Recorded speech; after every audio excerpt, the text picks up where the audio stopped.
Bienvenue dans ce nouvel épisode de la CEO Life. Aujourd'hui, je suis avec un entrepreneur qui a réussi dans la restauration et les franchises. Il a plus de 100 franchises à son nom et son business. Donc aujourd'hui, je vous emmène avec moi. On va rencontrer l'entrepreneur qui s'appelle Jim Cam. On va aller dans sa journée entrepreneur. On va créer du bon contenu ensemble. Let's go!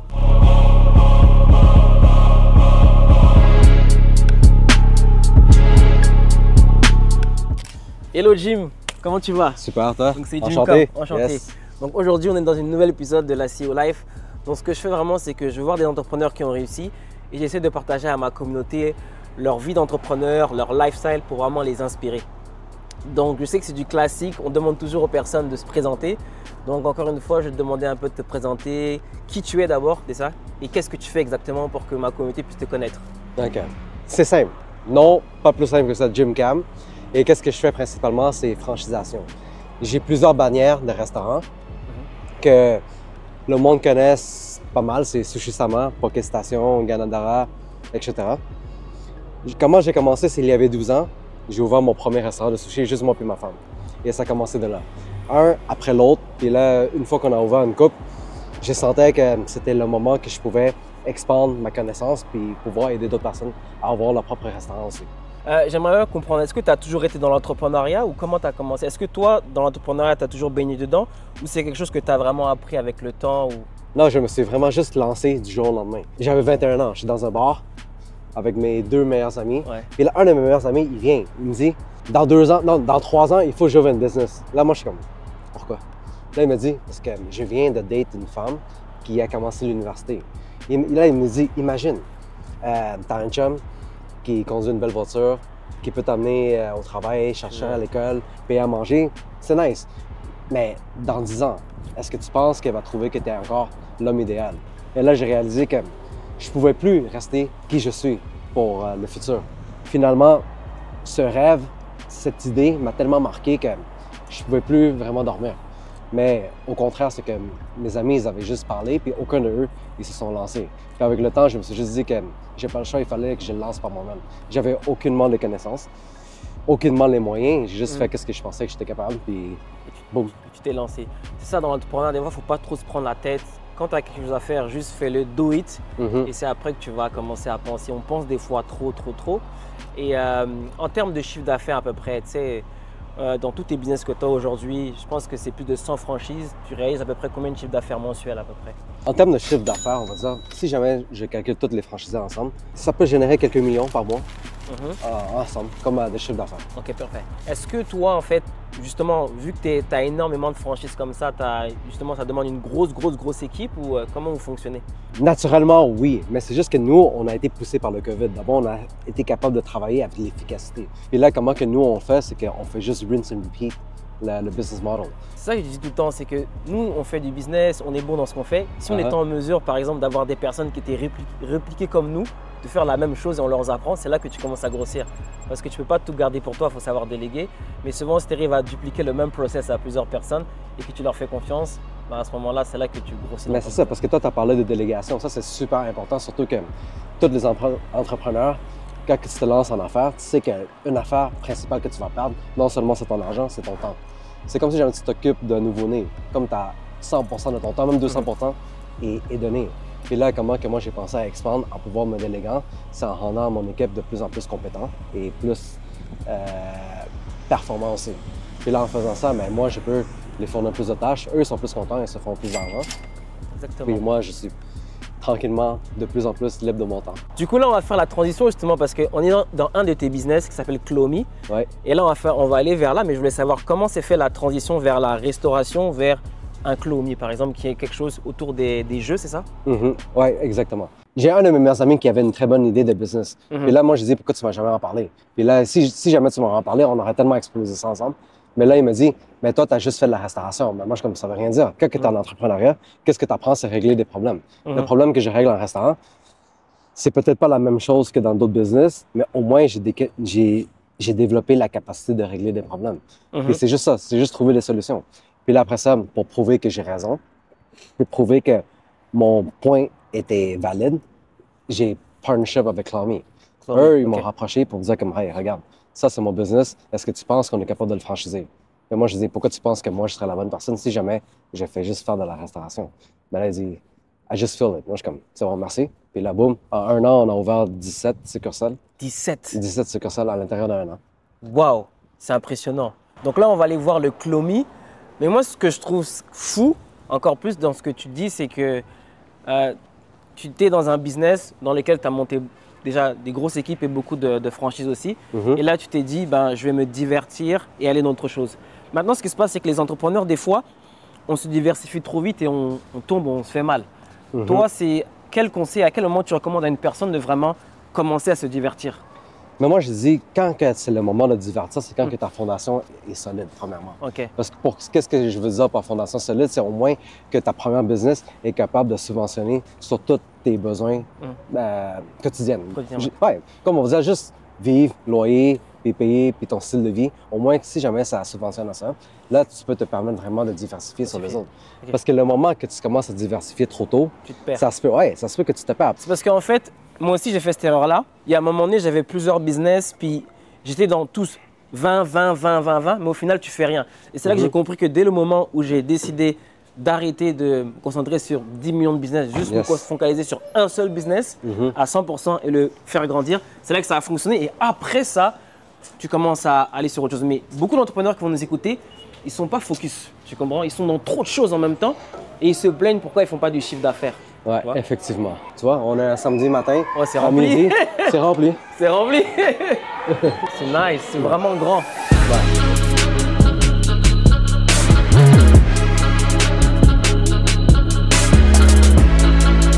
C'est vraiment beau. Donc du coup, en fait, les personnes, elles peuvent venir ici, en fait, elles payent un montant ou comment ça fonctionne le business? Je paye un montant et puis je peux jouer. C'est quoi le concept du Clomy? Le concept de Clomy, c'est vraiment, vraiment simple. C'est que, tu vois, c'est juste des machines à toutou. OK. Puis là, comment ça fonctionne, c'est que tu commences à acheter des jetons, puis tu joues. Tous les toutous que tu gagnes, tu vas pouvoir les garder avec toi. Ou sinon, ils ont toute une valeur d'échange de 2 points que tu peux échanger pour tous les autres prix que tu vois derrière le comptoir. C'est aussi simple que ça. L'important, c'est juste comme que le monde soit heureux. Tu vois, les enfants, tu vois les enfants quand ils quittent ici, ils pleurent. Puis là, ils sourient. Comment le business model fonctionne? Le business model est quand même très bien parce que comparativement à la restauration, c'est que les business hours sont vraiment courts. Ouais. Donc, tu n'as pas besoin de travailler du matin jusqu'au soir. Il faut juste qu'ils soient souriants, accueillants et agreeable. That's how I say it. Puis la vibe est vraiment wow, comme tu as envie de venir ici. Dis tout le temps que quand tu as un espace ou un bureau où tu as une vibe, une énergie qui est comme ça te donne tout le temps envie de venir. C'est vraiment cool. Ouais. Puis je pense que la beauté de tout ça, c'est que chaque matin quand tu te réveilles, tu vois qu'il y a des enfants qui sont heureux. Ça te motive encore plus. Mais c'est ça, exact. Moi, je pense que quand tu fais quelque chose de bien, le bon karma va te revenir à toi.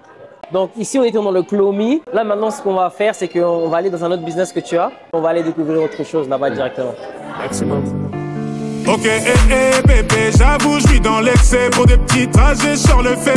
Je préfère mieux ça, Claudie Tété. Donc, Spider pour cet été. Je suis toujours cloué chez Cartier Sac. Kelly pour les choquer. Ce soir, t'es mon trophée. Ah, t'es ma vie. Ah, Hayati. Ah, j'en ai vu que toi, ya Habibi. On y va. Yes.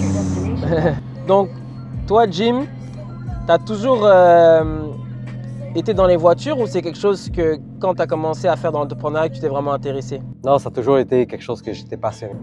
C'est malade. Le son de la Hurricane est dingue. Surtout, c'est combien de chevaux ça? 640. 640. Laisse pas le nombre de chevaux. Ah ouais? C'est ça. Et tu trouves pas que justement quand tu as une belle voiture comme ça et que tu roules, les gens autour de toi cherchent toujours à savoir qu'est-ce que tu fais? C'est là que je vais arriver. Toi, est-ce que tu es, est-ce que tu as des enfants? Est-ce que tu es, c'est quoi, comment? Est-ce que tu es un entrepreneur qui est seul ou tu as une famille, tu as des enfants? C'est quoi ton statut à toi? Oui, j'ai une petite fille de 2 ans et demi. Oh, yes! Puis je suis encore avec ma femme, ça fait 20 ans qu'on est ensemble depuis le secondaire.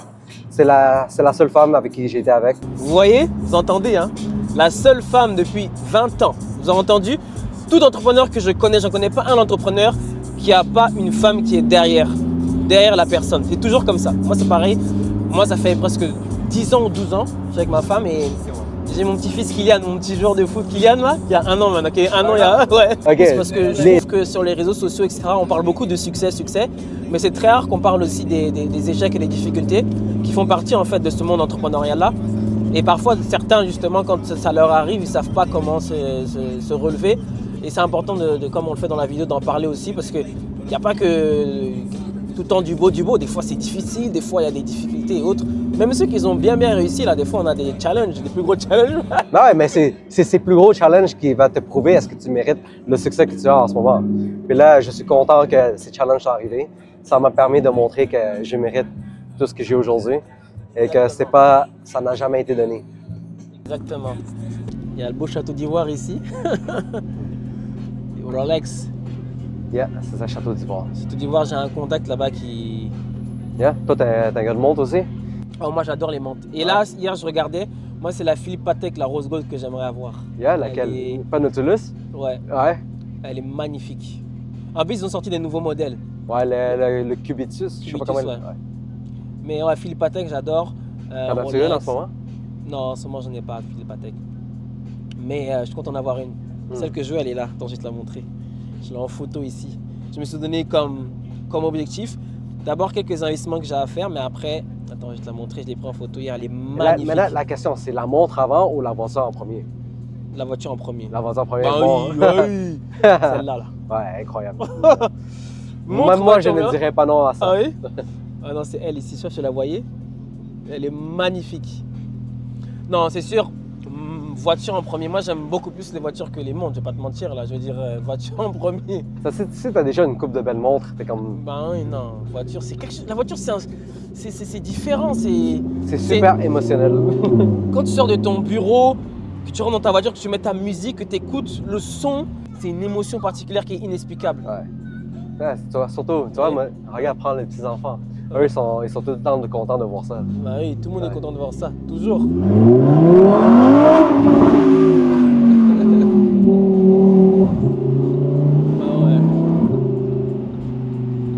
Pas simplement les enfants, même les adultes. Même les adultes, mon gars, c'est insane. Même les adultes, tout le monde y passe. Quand tu as ça dans la ville, c'est sûr que les gens te regardent, les gens te respectent. Tu vois le monsieur ici, je passe toujours sur cette rue, et je lui donne toujours un petit argent. Ouais. Oh, il est toujours là. Inspirant. Et voilà. Bonne journée. Nice. Il est tout le temps là? Il est tout le temps là. Wow. Toutes les fins de semaine. Ça, c'est un blessing, ça. Le monde, il dit que j'ai fait un tour pour Flex. 50%, mais l'autre moitié, c'est juste pour voir ce monsieur-là. Il est toujours là, mais je ne passe jamais par cette rue, à part si je fais le tour. Ouais, c'est un blessing, ça. Tu donnes, tu vas recevoir en échange. C'est quel blessing. Est-ce que justement, tu as pensé à faire des fondations, ce genre de choses pour aider le peuple? Ben, j'en aide beaucoup, surtout quand... mais j'aide beaucoup sur mes pays d'origine. Quand les affaires vont mal, ma famille vont mal. Là, eux me disent « Ah, est-ce que tu veux fonder ça? » Moi, je ne suis pas update avec les nouvelles. Je regarde pas très peu de nouvelles. Ma maman va toujours dire comment « Ah, quelque chose de mal est arrivé, est-ce que tu veux? » Moi, je suis comme « OK. » Souvent. De mes poches directement. OK. I hate the weed too hard. You send an 8-minute voice, don't straight from the heart. I reply like, yo, whatever. When can you come get your stuff? I need this shit out the crib. T'as des belles voitures aussi ici. I think it's bringing bad luck. Plug in, now you're lit. I pull the plug, now you're stuck. Dignity over a nut. Weak man all in the cut. C'est marqué goal ici. Pourquoi? Parce que goal, c'est une destination pour toi. Ah ouais? Et c'est plus qu'un rêve. C'est une destination qu'il faut que tu mets avec un plan détaillé pour l'atteindre. Et là, je réalise que c'est pas que tu l'atteins et c'est fini. Il faut constamment en faire de nouveau. D'abord. Ouais, c'est bon. Merci. Vraiment inspirant. Belle plaque. Très belle plaque. Un secret, tu sais pas. Quoi? Mais c'est un 0. C'est un 0? Ouais. Tu vois? Non, mais je dis pas. Ah ouais? Pourquoi? Parce que des fois, quand je manque de tickets, il écrit goal, mais il ne trouve pas. Ah ouais? Rallume-la pour voir vite fait, tu peux la rallumer? Ah, j'ai plus les clés, malheureusement. Ah oui, ils sont là.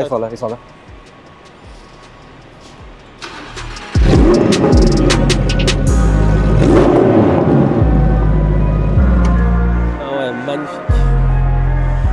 Le jour où tu vas à la Dubaï Gym, dis-moi. Ok, c'est bon. Tu vas adorer. Elle veut son Chanel bag, je lui dis viens voir Coco. Tu m'as reconnu au feu rouge, quand t'es dans le merco. Si tu tu nous invites, bien sûr on vient, ramène ta clique. T'inquiète, on tient, on bloque tout le vide. Lui, ce Pocket Station là, c'est un parmi combien? Est-ce que ça fait partie des premiers ou? Ouais, ça fait partie des premiers. C'était ouvert pendant le COVID. C'était drôle parce que quand que moi j'ai commencé à franchiser, la première succursale que nous on a ouvert en tant que franchise, c'était juste 2 jours avant le lockdown. En mars. 2 jours, Ouais. ok. On a ouvert le 12 mars. Et là, après ça, le 14 ou le 10 mars, puis le 12, ça annonçait que c'était le lockdown. Puis tout avait fermé. C'était juste fou. Puis là, pendant ce temps-là, autre que c'est le local que je venais d'ouvrir, parce que vu que le nom n'était pas encore établi, même si jamais c'était en tant qu'un nouveau franchisé, c'était moi le franchisé moi-même. Donc, j'ai ouvert avec d'autres partenaires pour détenir le local. Puis là, notre objectif, c'était d'en ouvrir 5 pour 2020. On avait déjà 2 autres en construction, en rénovation, mais tout a été stoppé. Puis là, pour moi, je pensais que c'était la fin. Comme tout mon argent était déjà investi sur toute la rénovation, un restaurant que je viens d'ouvrir, même pas encore fait le retour d'argent. Puis avec le lockdown, les ventes tombent de comme 80%. C'est ça. C'était fou. Mais celui-là, comment c'était venu, c'est que j'ai commencé juste à rouler dans les rues, comme à la fin de chaque chiffre, pour voir comment c'était la vie. Puis là, après ça, je voyais tellement de localisations qui étaient des bons restaurants qui ont fermé. Avant le Poké Station ici, c'était un autre restaurant de poké qui s'appelle le Poké Shop. Poké Shop, ok. Je pense que c'était le Poké Shop. Puis là, je me rappelle que c'était super occupé, puis j'ai toujours voulu ouvrir sur la rue Crescent. Mais il n'y avait juste pas d'opportunité. Mais quand le COVID est arrivé, eux, ils ont fermé. Puis moi, j'ai vu l'opportunité de reprendre le local. Mais non seulement lui, j'en ai vu d'autres aussi. Puis là, après ça, il y en avait juste tellement de bons locaux qu'on pouvait reprendre. Puis je ne savais pas quel reprendre. Là, j'ai appelé mon partner, j'ai dit, j'ai trouvé 2 bons locaux que j'ai vraiment envie de prendre. Tu préfères lequel? Là, il m'a dit, Jim, je te laisse décider. Je te fais confiance. Moi, je suis comme, si tu me laisses décider, tu sais que je vais prendre les 2. Il dit, mais prends les 2. Après ça, on est comme, OK, là, on appelle, on négocie pour un très bon prix de loyer. Puis on a pris les 2. Puis le fait qu'il me voit faire ça, malgré que quand le COVID est arrivé, j'étais revenu à travailler sur place dans les restaurants, 7 sur 7, comme 16 à 18 heures de travail par jour. Parce que je manquais d'employés. Puis là, il me voit travailler 7 sur 7, puis aussi qu'on soit chercher des locales. Puis lui, il s'est dit, OK, moi aussi, je vais faire la même chose. Puis lui, il a commencé à trouver. Là, il m'appelle, il dit, hey, Jim, j'ai trouvé 2 locales, quel tu veux? Moi, je dis, tu sais déjà ma réponse. On prend les 2. Puis là, on s'est juste mis à signer, parce qu'on ne savait pas le confinement allait durer combien de temps. Donc, on mettait tout comme clause qu'on va commencer à payer le moment que le gouvernement va annoncer le déconfinement. C'est juste qu'on ne savait pas qu'il allait l'annoncer 3 mois après. Là, on s'est retrouvés avec comme une dizaine de locales signés, puis on n'a pas d'argent, pas de main-d'œuvre, personne, comme, qu'est-ce qu'on fait? Mais c'est là que tu vas voir que pendant les moments de pression, ça va te pousser à, you gotta break it or make it. Donc, ça va te pousser à trouver une solution, ou sinon, tu n'es juste pas fait pour cette gloire. Et c'est là que j'ai appris comme beaucoup sur private lending, trouver des investisseurs. Même avec la banque, je ne savais même pas que ça existait des business loans. Parce que tous les restaurants que j'ouvrais avant, c'était 100% avec l'argent que j'ai généré avec mes restos, que j'ai réinvesti pour ouvrir. Puis c'est là que tu apprends tellement de choses. Puis là, après ça, d'autres problèmes, c'est main-d'œuvre. How do you find people? Ça reste un secret à moi, mais on va pouvoir discuter après. Exactement. C'est ça que j'allais venir, j'allais dire, mais attends, est-ce que c'est possible de poser la question, mais combien coûte une franchise comme ça? Soit un poké ou un maintenant, on va dire pour ouvrir entre 150 à 200 000. Ça, c'est pour le poké et le clomier, c'est 2 prix différents. Non, clomier, c'est différent. Clomier, c'est beaucoup plus dispendieux à cause du nombre de machines. Un local plus grand, puis la décoration, etc. Mais c'est quoi les critères pour embarquer dedans? On demande un minimum de mise de fonds de 50 à 70 000. Parce que c'est ça que la banque y exige. Puis là, après ça, on va pouvoir permettre de t'aider à les franchiser, de bâtir un plan d'affaires pour avoir un prêt à la banque.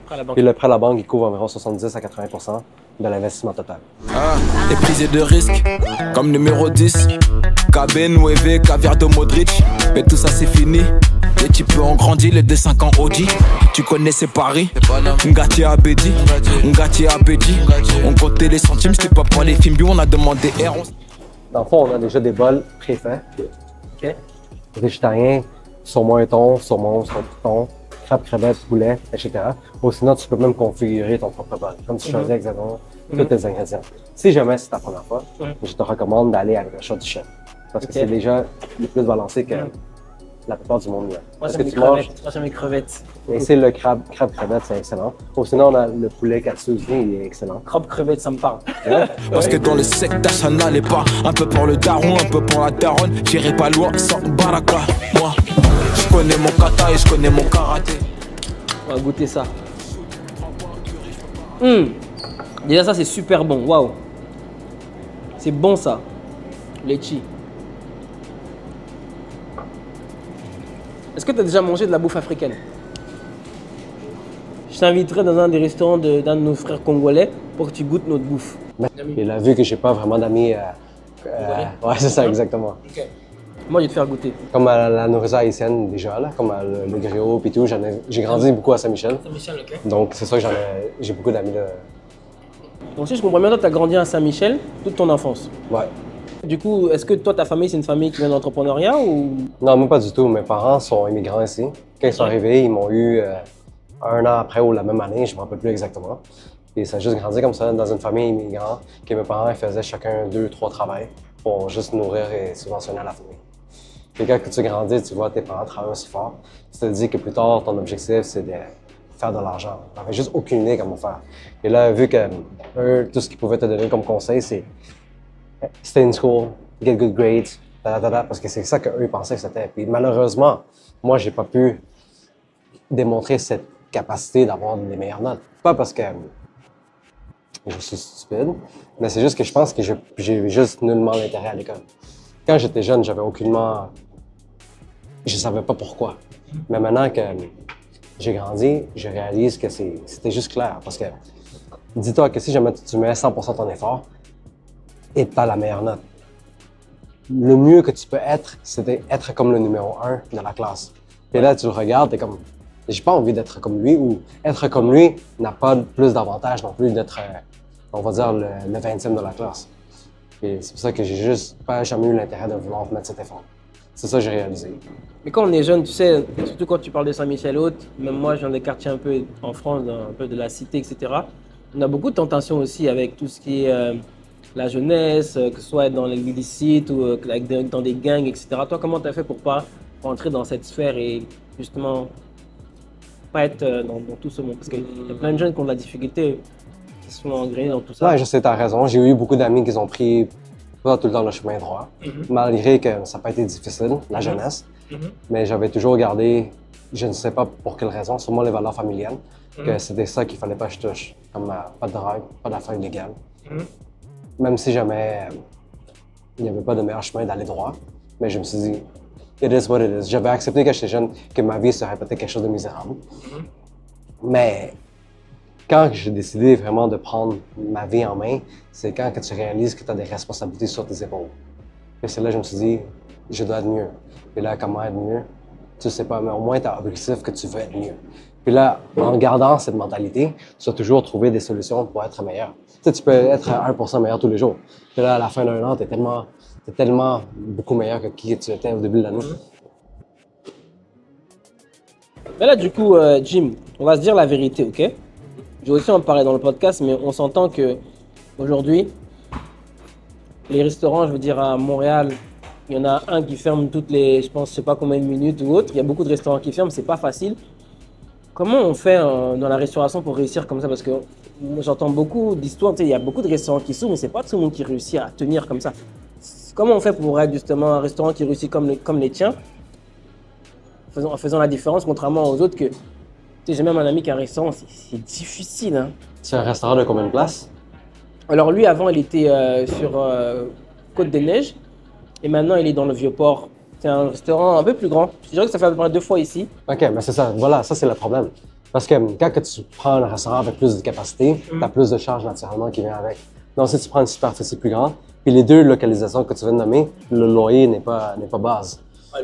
Mais c'est ça. D'abord, comment tu penses que tu peux survivre à long terme? Et surtout pour les restaurants, que le monde vient manger sur place, tu dois viser beaucoup sur l'expérience du client. Et l'autre problème, c'est que ça varie selon la saison, ça varie selon le trafic, ça varie selon les événements, les festivals. Il y a trop de facteurs qui varient. Tandis que moi, j'ai toujours spécialisé sur la livraison et le take-out. Et le type de restaurant que moi je fais, c'est le monde sont habitués de consommer comme, si c'est pas quotidiennement, c'est à chaque semaine, sinon par mois. D'abord, on essaie de l'implémenter comme si jamais c'est une habitude de tous les jours. C'est comme ça que je pense que j'ai réussi à démarquer, parce que chaque emplacement, il prend une moins grosse charge et plus facile pour survivre.